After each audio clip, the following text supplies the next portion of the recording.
Hello guys! For today's vlog ay magluluto po ako ng swam. Yes po, ang swam po ay aking paboritong ulam. Sa aming probinsya po, madalas kami ay nagluluto ng ganito. Yan po, hiwain ko po muna ang ating mais.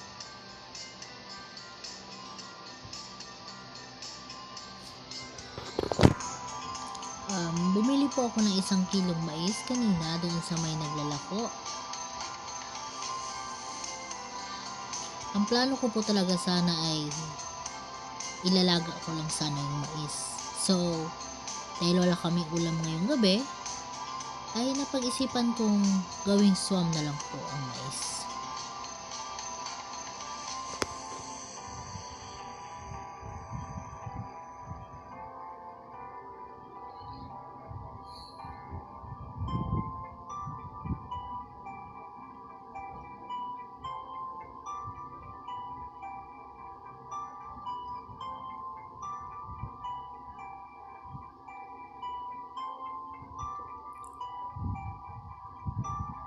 Pagkatapos nan ay maghahanap po ako ng ipanghahalo sa ating swam. Dahil wala po kaming saluyot, ay meron lang po ay spinach po na nakatanim sa harapan ng aming bahay.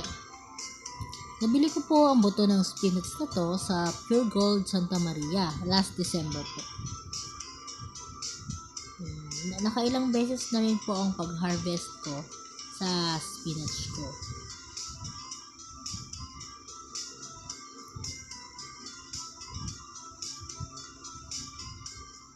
Maliban sa spinach, may kangkong din po ako at may sambong din na ako natanim.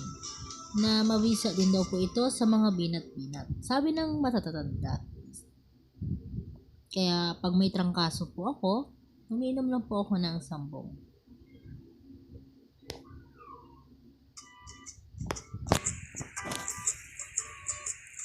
Ayan na po ang ating na-harvest. Ayan na po mga ingredients natin. May giniling din po ako. At ilagay na po natin sa kaldero. Lagyan natin ng 1 mangkok na tubig. Dahil medyo matigas pa ang ating giniling, ay pinakuluan ko po muna at tinakpan ng ilang minuto. So, ayan na po ang ating giniling. Pero medyo matigas pa din. Kaya Ninalo-halo ko muna para makapasok ang mainit na tubig sa loob ng giniling.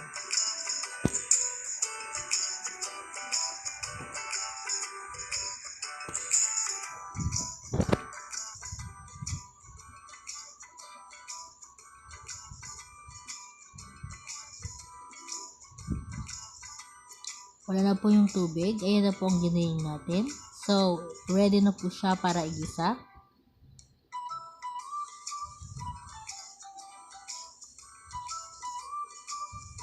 Ngayon po ay ilalagay ko na ang ating sibuyas at bawang.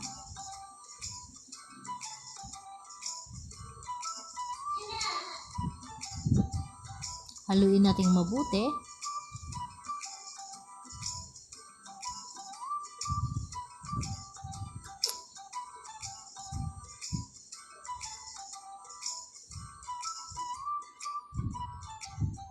Ilalagyan ko na po ng nor cubes ang pork giniling na 4 cubes.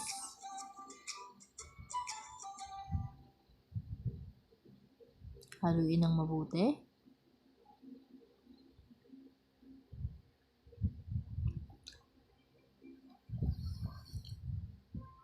Tapos niyan ay ilalagay ko na po ang mais. Nilagay ko ng konting tubig at ating halu-haluin.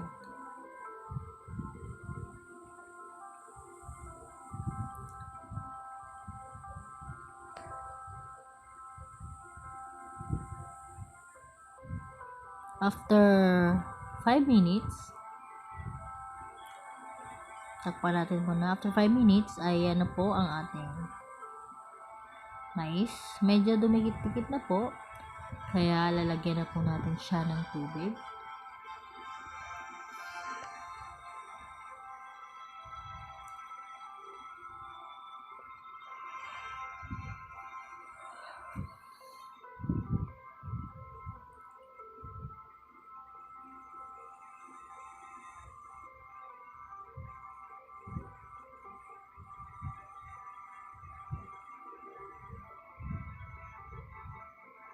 Takpan muna natin.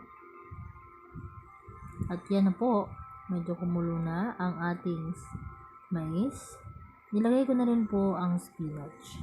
So, hindi po nakita sa video pero kanina po ay naglagay ako ng isang pirasong itlog na magpapasarap sa ating swan. So, yan na nga po. Salamat po sa panonood ng aking munting video. Yan na po ang ating finished product. Salamat!